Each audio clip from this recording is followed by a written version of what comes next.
بسم اللہ الرحمن الرحیم۔ مختار بن ابی عبید ثقیفی ان چند حکمرانوں میں شامل ہے جنہوں نے بنو امیہ کے خلاف تلوار اٹھائی، اور یہ عبد الملک بن مروان کا زمانہ تھا کہ جب مختار ثقفی کو کوفہ پر تسلط حاصل ہوا۔ یہ تابعین میں سے تھا اور اس کے والد حضرت ابو عبید ثقفی رسول اللہ صلی اللہ علیہ وآلہ وسلم کے مشہور صحابی تھے۔ مختار نے 66 ہجری کو حکومت کے وقت کے خلاف تلوار اٹھائی اور یہ قسم کھائی کہ اگر میں ایسے شخص کو قتل نہ کروں جو کربلا کے واقعے میں ملوث تھا تو مجھ پر خدا کی لعنت ہو۔ ناظرین گرامی، یہی وہ قسم تھی کہ جس نے مختار ثقفی کو مقبولیت کی بلندی پر پہنچا دیا۔ جب نواسہ رسول سیدنا حسین حضرت مسلم بن عقیل کو کوفہ میں اپنا سفیر مقرر کیا تو مختار ثقفی نے حضرت مسلم بن عقیل کی مہمان نوازی کی۔ اس دوران یزید نے صحابی رسول کو ہٹا کر ایک سخت دل انسان عبید اللہ ابن زیاد کو کوفہ کا گورنر مقرر کر دیا، جس نے آتی حضرت مسلم بن عقیل کے خلاف موعظ کھڑا کر دیا اور مختار ثقفی سمیت بہت سے لوگوں کو حضرت مسلم بن عقیل کا ساتھ دینے کی وجہ سے جیل میں بند کر دیا اور پھر دھوکے سے حضرت مسلم کو شہید کر دیا۔ مختار ثقفی جیل میں اسی پر تھا کہ نواسہ رسول حضرت سیدنا امام حسین کے آتی کوفہ کے حالات ٹھیک ہو جائیں گے، لیکن بدقسمتی سے ایسا نہ ہوا اور بالآخر وہ واقعہ پیش آیا جسے تاریخ لکھتے ہوئے بھی خون کے آنسو روتی ہے۔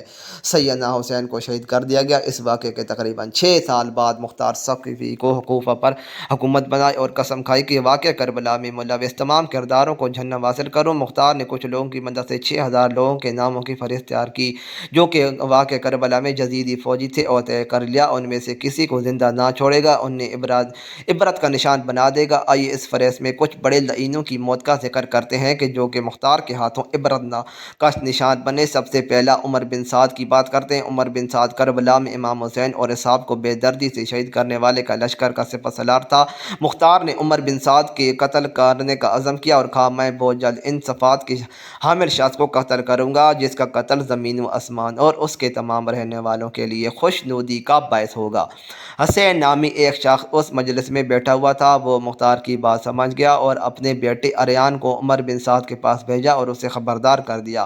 دوسرے دن عمر سعد اپنے بیٹے حفص جو کہ جنگ کربلا میں بھی اس کے ساتھ تھا مختار کے پاس بھیجا تاکہ گفتگو کرے۔ حفص جب مختار کے پاس پہنچا تو مختار نے اپنے ایک فوجی افسر کو جس کا نام کیسان تمار تھا مخفیانہ طور پر اپنے پاس بلایا اور سارے حکم دیا کہ ابھی تم عمر سعد کے پاس جاؤ اور اس کا سر تن سے جدا کر کے میرے پاس لے آؤ۔ ابن قتیبہ کہتا ہے کہ کیسان مختار کے حکم سے عمر بن سعد کے گھر میں داخل ہوا اور دیکھا کہ وہ بستر میں بیٹھا ہوا تھا۔ جب اس نے کیسان کا حشرناک اور غضب آلود چہرہ دیکھا تو اپنی موت کا یقین کر لیا اور چاہا کہ اپنی جگہ سے اٹھ کر بھاگے، لیکن لحاف میں اس کا پاؤں پھنس گیا اور بستر کے اوپر ہی گر گیا اور کیسان نے بغیر کوئی مہلت دیے اسے وہیں قتل کر دیا اور اس کا سر تن سے جدا کر دیا، اور یوں اس کی زندگی کا آخری ذلت امیز برق اور رنگین باب ختم ہوا۔ کیسان جب عمر سعد کا منحوس سر لے کر مختار کے پاس آیا تو مختار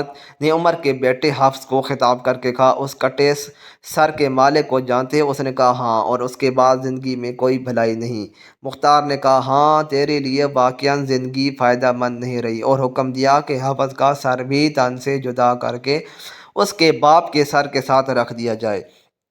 اس کے بعد مختار نے کہا عمر سعد کا سر حسین کے بدلے اور حفص کا سر علی اکبر کے بدلے، لیکن فوراً اپنے جملے کی تردید کرتے ہوئے کہنے لگا ہرگز نہیں، خدا کی قسم کبھی یہ برابر نہیں ہو سکتے، بلکہ اگر میں قبیلہ قریش کے 3/4 حصے کو قتل کر دوں تب بھی حسین بن علی کی انگلی کی ایک گرہ بھی برابر نہیں ہو سکتا۔ پھر مختار نے دونوں کے سر سیدنا علی شیر خدا کے بیٹے حضرت محمد بن حنفیہ کے پاس بھیج دیے۔ دوسرا بدبخت خولی بن یزید تھا جو کہ مختار کے ہاتھوں کتے کی موت مرا۔ یہ خولی وہی شخص تھا کہ جس نے نیزے پر حضرت سیدنا مولا امام حسین کا سر انور چڑھایا اور کوفہ کی ابن زیاد کے دربار میں لے جا کر خوب انعام اکرام حاصل کیا۔ بعض روایات تو یہ بھی ہیں کہ اس نے سیدنا حسین کو آخری نیزہ مارا تھا۔ کوفہ پر حکمران بنتے ہی مختار ثقفی نے اپنے کوتوال ابو عمرہ کو چند فوجیوں کے ساتھ خولی بن یزید کی گرفتاری کے لیے بھیجا۔ ان فوجیوں نے آ کر خولی کے گھر کو گھیر لیا۔ جب خولی کو علم ہوا تو وہ چھپ گیا اور اپنی بیوی سے کہا تم ان فوجیوں کو کہنا کہ مجھے خولی کے بارے میں پتہ نہیں ہے۔ کوتوال نے اپنے فوجیوں کو کہا کہ خولی کے گھر کی تلاشی لو تاکہ پتہ چل سکے کہ خولی گھر میں ہے یا نہیں۔ خولی کی بیوی وہی تھی جس نے سیدنا امام حسین کے سر انور سے پوری رات محبت کی تھی اور خولی پر وہ ناراض تھی۔ جب سپاہیوں کو خولی نہ ملی تو بیوی نے ہاتھ کے اشارے سے بتایا خولی وہاں چھپا ہے، اور منہ سے کہنے لگی خولی گھر پر نہیں ہے۔ خولی سر پر ایک ٹوکرا لیے چھپا ہوا ہے، اس کو گرفتار کر کے لے کر آ رہے تھے کہ راستے میں مختار ثقفی مل گیا۔ وہاں ہی مختار نے خولی کے گھر والوں کو بلا کر سب کے سامنے ان کے سر کو جدا کر دیا تھا، پھر اس کو آگ میں پھینک دیا گیا۔ جب تک خولی کا جسم جل کر راکھ نہ ہوا تھا تب تک مختار اپنی جگہ سے نہ ہلا تھا۔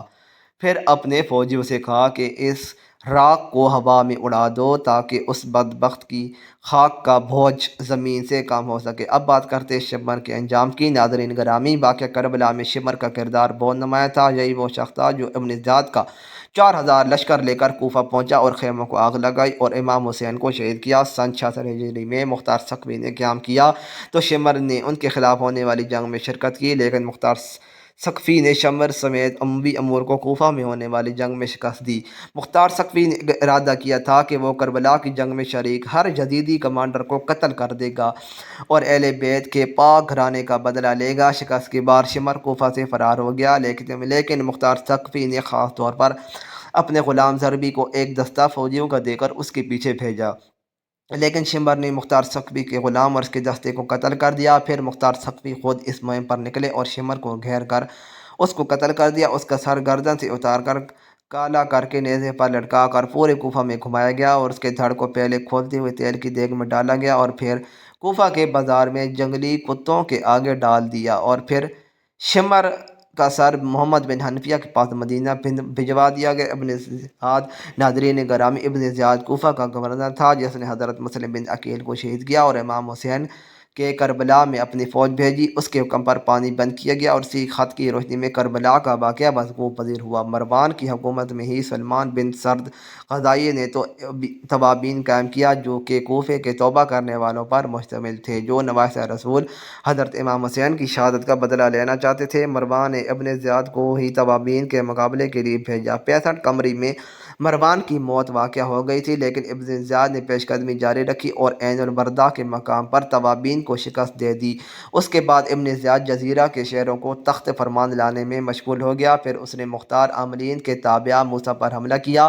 مختار کے طرفدار تقریت میں عقد نشینی اختیار کی اور مختار بن ثقفی کو اس حملے سے آگاہ کیا۔ مختار نے اپنی سپاہ بھیجی جس نے ابن زیاد کی بھیجی ہوئی فوج کو شکست دے دوچار کیا۔ چنانچہ مختار ثقفی کے لشکر کی کامیابی کے بعد ابن زیاد نے بدلہ لینے کے لیے ان پر حملہ کیا، جبکہ اس بار مختار ثقفی نے ابن زیاد کے مقابلے کے لیے ابراہیم بن مالک اشترا کو بھیجا۔ چنانچہ درائے خار زر کے ساحل کے نزدیک موصل سے 5 فرسخ کے فاصلے پر عراقیوں اور شامیوں کی بہت بڑی جنگ ہوئی جس میں محرم 67 ہجری کو ابن زیاد نے شکست کھائی، جہاں پر ابن زیاد کا قتل ہوا۔ عبیداللہ ابن زیاد اور ان کے ساتھیوں کے سر تن سے جدا کر کے مختار ثقفی کے پاس بھیجے گئے، جن کو عبرت حاصل کرنے کے لیے ایک اسی مسجد میں اور اسی جگہ پر رکھا گیا جہاں سیدنا حسین کا سر اقدس رکھا گیا تھا۔